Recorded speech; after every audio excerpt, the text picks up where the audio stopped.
Honorable Chairpersons and distinguished audience, Assalamu alaikum and a very good morning. I feel privileged to have this opportunity to talk here. Today I will be talking on echocardiographic evaluation of ischemic heart disease. All of we know that most common reason for referral of a patient, especially adult patient for echo, is the evaluation of ischemic heart disease. Echo provides a complete evaluation of IHD patients. It is an essential tool for bedside evaluation in acute coronary syndrome patients. Outpatient imaging modality for evaluation of chronic stable angina. Echo can exclude non-ischemic disease included in the chest pain syndrome, so it is especially important in the emergency department to exclude pericardial disease, aortic dissection, and pulmonary hypertension. Here is the sequence of myocardial ischemic changes. We can see that even before the ECG changes and chest discomfort, echo can detect the early changes of ischemia like perfusion abnormality. If we have a contrast echo, we can detect perfusion abnormality using conventional 2D Doppler and tissue Doppler imaging. We can detect diastolic dysfunction. Using speckle tracking echocardiography, we can assess the stent abnormality, and by conventional 2D echo, localized systolic dysfunction can be assessed, and all these changes come before ischemic ECG changes and chest discomfort.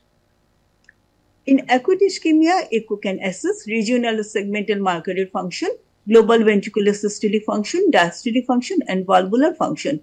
Echo is important for identifying life-threatening complications like ventricular septal free wall or papillary muscle rupture. In acute coronary syndrome without ST elevation, that is in case of non-ST SCS, echo is valuable in detecting myocardial infarction.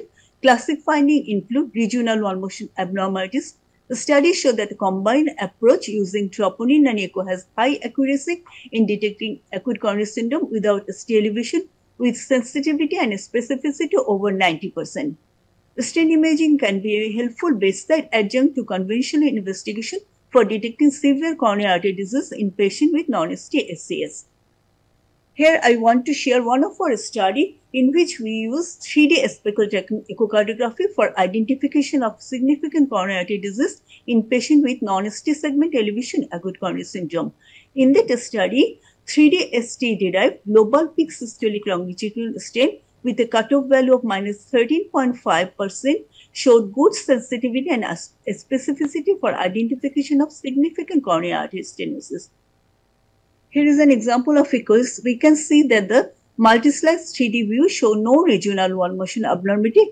However, there is reduction in the GLS. We can see the reduction in the stent in the anteroseptal area, and the coronary angiogram reveals significant stenosis in the LAD territory. Not only the LV stent, RV stent also helps in identification of significant coronary stenosis in case of acute inferior myocardial infarction. In one of our study, we did the 2D speckle tracking echocardiography, and we have found that right ventricular free wall stent compared to the other conventional RV functional parameters was an independent predictor of the proximal RCA lesion in patient with acute inferior MI.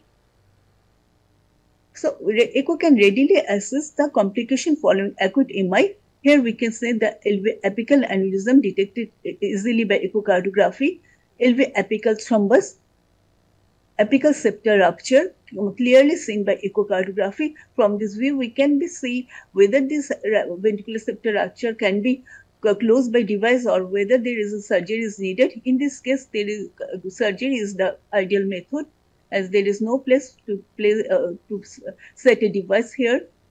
Here is the ventricular septal rupture in the inferior septum. Here the free wall rupture. We can see that the gradient across the rupture, so very tiny rupture. Here papillary muscle rupture, we can see the ruptured papillary muscle in the LA, and there is severe MR resulting from the ruptured papillary muscle. In some cases, there may be LV outflow obstruction, especially in case of acute apical anterior MI. Due to the akinesia in the apical anterior segment, there occur compensated hyperkinesia in the basal segments. This basal septum and the basal inferior rectus segment, along with there is systolic anterior motion of AML, which results in the LVOT obstruction. we can see that there is less systolic peaking in the LVOT spectrum Doppler with peak gradient 82 mm mercury, indicating severe LVOT obstruction as a result of acute anterior apical MI.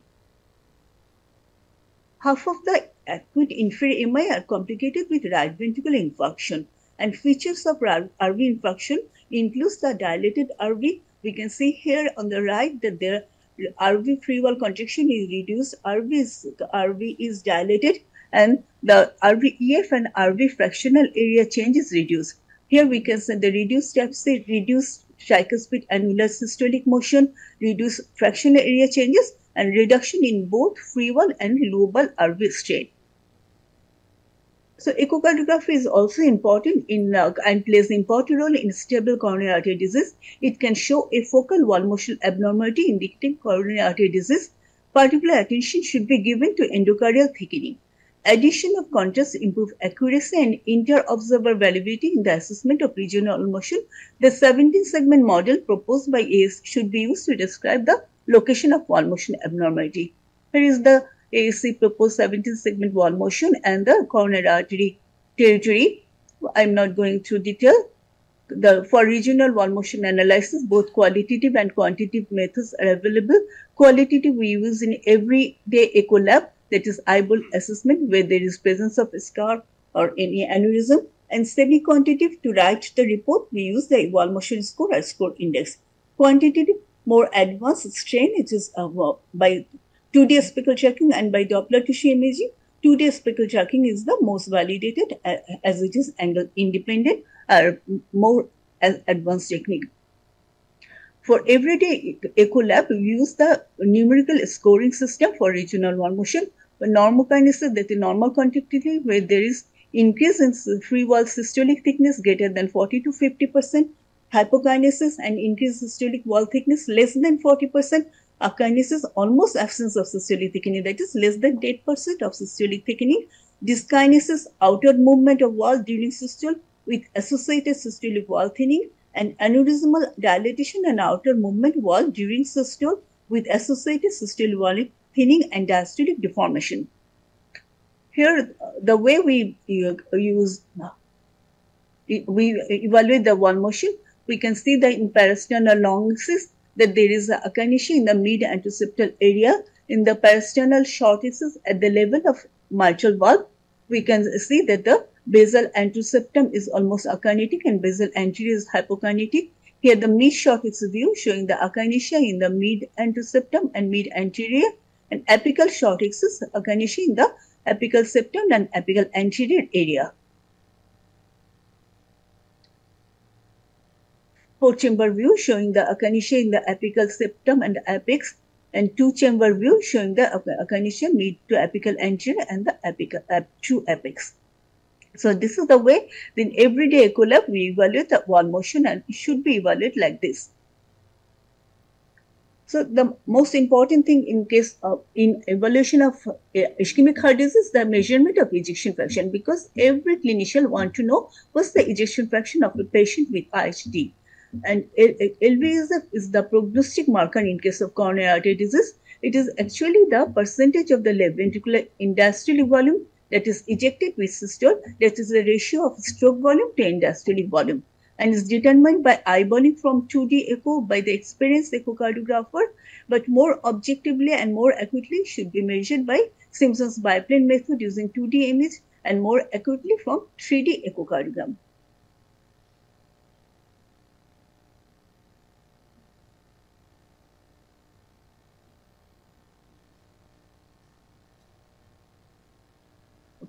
Here is the schematic representation of the Simpson's biplane method, that the LV in 4-chamber and 2-chamber view are divided into 20 equal days.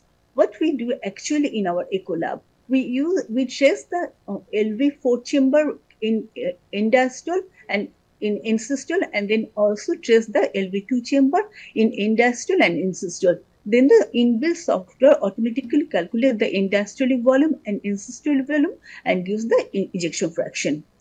The advantage of this method is volume derived from this algorithm closely approximate angiographic volume. It treats the ventricle as a series of discs and is independent of the geometrical shape of the ventricle. Disadvantage that calculation is complex, cannot be easily measured manually. Accuracy of ventricular volume calculation is dependent upon the apical 4-chamber length and apical 2-chamber length being nearly equal. When the difference of these two lengths differ by more than 20%, this volume analysis should be disregarded. Stent imaging is very important as LVGLS accurately detect obstructive coronary artery disease and had a significant correlation with the severity of the coronary artery assessment. Here I want to share one of our study which we used the 2-day speckle tracking echocardiography in patients with chronic stable angina who have no regional wall motion abnormality rest. We can see that on the right that this patient, there is no regional wall motion abnormality and ejection fraction was normal, but the GLS was reduced. And in this study, we have found that global peak systolic longitudinal stent with a cutoff value of minus 18.7 showed good sensitivity and specificity for identifying significant coronary stenosis in the patients who have no regional wall motion abnormality at rest. Stress echocardiography is an important modality for the diagnosis and prognosis of coronary artery disease. It is more accurate than stress ECG in the detection of coronary artery disease because wall motion abnormality occur earlier in the ischemic cascade. A meta-analysis of exercise echo and nucleus tests showed similar sensitivity and higher specificity for stress echo for detection of coronary artery disease. Here, upper panel showing the at baseline before dobutamine infusion and lower panel after dobutamine infusion. We can see the hypokinesia in the anteroseptal and anterior area induced by dobutamine. Apical 2-chamber apical long axis view, upper panel before dobutamine and lower panel after dobutamine showed the akinesia in the anterior and the anteroseptal, apical anterior anteroseptal area indicating a stress-induced ischemia. Remodeling, which is caused by OMI, can be easily detected by echocardiography. And 2-dimensional and 3-dimensional echocardiography with and without dobutamine stress testing play an important role in assessing patients with port MI and especially in assessing viable myocardium. In one of our studies, we compared dobutamine stress echocardiography with thallium-2A1 reinjection imaging for identification of hibernating myocardium, and we have found that DSA is a reliable method for identifying hibernating myocardium caused by OMI. Here is an example of dobutamine-induced improvement in case of dysfunctional myocardium. We can see the parasternal long axis. There is increase in systolic thickening in the anteroseptal area after dobutamine. And here short axis view showing that the improvement in systolic thickening, that is the akinetic mid anteroseptum and mid anterior becomes hypokinetic after dobutamine. Here apical 4-chamber view showing that the improvement in systolic thickening in the basal and mid septum, but apical septum and apex remain akinetic after dobutamine infusion. 2-chamber view showing that the improvement in systolic thickening in the basal and mid segment, but the apical anterior and apex remain akinetic after dobutamine. So the segments which improved showed improved systolic thickening after dobutamine infusion are viable, but the akinetic segment which did not improve are interpreted as non-viable by DSA. So not only the improvement by dobutamine, but if there is improvement at low dose and deterioration at high dose, that is the biphasic response. Biphasic response also indicates viability. So during DSC, improvement or biphasic response indicates the marker of viability. And unchanged akinetic myocardium represent infarcted myocardium. So myocardial viability can be also assessed by routine 2D echocardiography. And studies show that the presence of preserved interstitial wall thickness are predictive of postoperative recovery, and in reduced interstitial wall thickness with abnormal increase in acoustic reflectors, that is which are indicator of scar tissue, are predictive of 87% irreversibly damaged myocardium. We have also done a study using echo and fatty acid single photon emission tomography in predicting reversibility of regional left ventricular dysfunction after coronary angioplasty. In that study, echocardiographic finding of preserved interstitial wall thickness was predictive, and SPECT evaluated preserved fatty acid uptick in thin segments were predictive of post-revascularization functional recovery, and the concordant absence of both accurately predicted negative outcome. Here is an example of a case. We can see that before angioplasty, mid-posterior segment had preserved interstitial thickness, and this segment improved after angioplasty. Akinetic segment become hypokinetic. And on the other hand, there is a thin mid-inferior segment, thin akinetic mid-inferior segment. Fatty acid uptake was preserved in this segment, and this segment also improved after angioplasty. We can see the akinetic segment become normokinetic. And there is another case, that is the mid-anterior septum, which was thin, and there was severely reduced PP uptake, and this segment did not improve after revascularization. So lack of functional recovery, where there is both thin segment and no severely reduced fatty acid uptake. So from that study, we propose that since the present day concerns are to minimize expense, echo should be the first test for viability assessment in most individuals. If there is adequate wall thickness, no further test would be necessary. If there is thin ventricular segment, then nuclear imaging modalities should be employed. There are some recent advances in the prognostic and diagnostic value of echo in evaluation of IHD, like 3D echocardiography, more reliable and accurate identification of chamber volume and mass. It has the ability to rapidly and simultaneously acquire multiple views, simplify stress echocardiography, and improve diagnostic accuracy. TDI and speckle tracking methods, these methods have been used for assessment of systolic and diastolic dysfunction in the setting of ischemic heart disease. Strain parameters using speckle tracking echocardiography has been suggested to be comparable with that of CMR. Here we see that the regional wall motion abnormality corresponds to the reduction in the strain in the short axis view. And on the right, we can see the bullseye map demonstrating inferred localization by strain imaging. So in conclusion, 2D echo is central to the diagnosis, management, and prognosis of the entire spectrum of acute or chronic ischemic heart disease. 2D echo remains the most cost-effective and risk-effective imaging choice in most settings. Improvement of existing well-established echo methods like 2D echo, stress echocardiography, contrast echocardiography, in conjunction with the development of new emerging echo methods, 3D echo, TDI, speckle tracking imaging, are anticipated to increase the clinical utility of echocardiography in ischemic heart disease. Thank you all for your kind attention. Dr. Ahin, excellent presentation.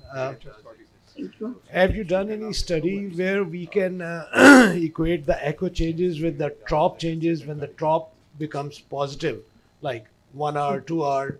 So what kind of specific changes can we see in echoes, in systology, in diastology? Do you have any study, or would you like to comment on that? You want to comment on the before the topic? If we have echo machine in the emergency department, then when the patient presented with chest pain, or even before the chest pain, as we see the ischemic cascade, if the patient came and with discomfort, and we can find that the regional wall motion abnormality, then it is a specific, that is chest pain is due to ischemia. Then we can admit the patient. In case of ST elevation MI, no need of echo, because ST elevation MI we can see, we can detect by ECG. But if there is non-ST SS, echo is very much important, because by seeing the wall motion, the wall motion is readily understandable by all fellows and all cardiologists. But strain we have to analyze further. But if there is a wall motion changes, we can assess that there is this is ischemic chest pain, or the patient not feeling better and he or she came to the department, there is wall motion change, so this patient should be admitted, and further evaluated.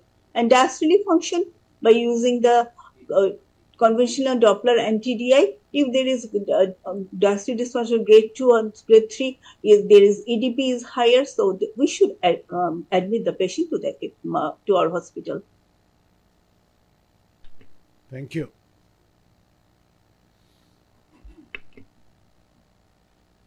It was a very nice presentation, Professor Ahin. You mentioned one of your study about strain and the reduction of ischemia. You have a cutoff value of, I think, minus 18.3 for LVGLS. Now, this I think is a bit higher. What was the number of patients in your that study? And from where you took this value? Or what was the value in the normal people? And how much was the difference? Normal people, like in that study, we used the chronic stable angina patient and the normal coronary and significant coronary artery stenosis. Normal coronary, the stent value was more than 20%. And we used the ROC, our receiver operating curve analysis, to get the cutoff value. And in that study, the patient population was 66, and cutoff value we found that minus 18.6. And we found that it showed the good sensitivity and specificity. Nowadays, that 16 to 18 is borderline, and less than 16 is minus 16 is a significant reduction in stent. It depends upon the different vendor.